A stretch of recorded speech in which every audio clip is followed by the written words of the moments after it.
que essa aí que tá saindo da piscina é a Vanessa Sucker ou é a Samantha Fucker? E a Adalberto disse, olha, aquele ali é Stevenson Big Long. Ah, é, Adalberto? E a Adalberto disse, é.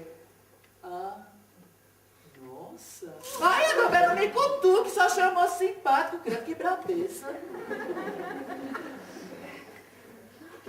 Eu não sei se foi a Vanessa Sucker ou a Samantha Fucker que chegou assim bem pertinho, mas bem pertinho mesmo de Stevenson Big Long e disse, dublado, me chupe. Adalberto, o que foi que ela disse? Adalberto deu um pause e disse, você não ouviu? Ouvi, mas não entendi. E Adalberto disse, então vou rebobinar. Rebobinar, Adalberto? Rebobinar é voltar do começo. Ai, não, rebobine, Adalberto, rebobine. Adalberto rebobinou. Igualzinho, mas igualzinho da primeira vez.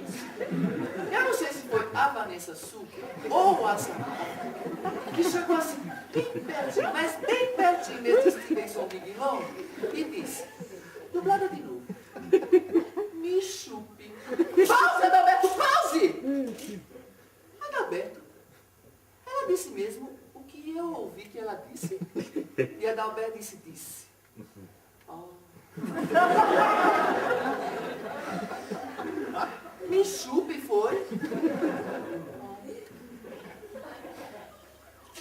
Mas, Adalberto, chupar o quê?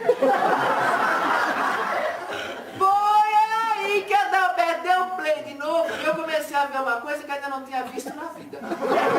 Eu tinha me casado com uma neba.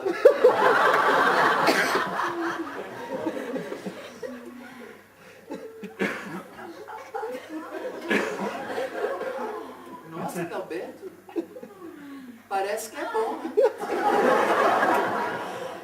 Ela, pelo menos, tá com cara de que tá gostando, olha lá. Por que você nunca fez isso comigo, hein, Adalberto?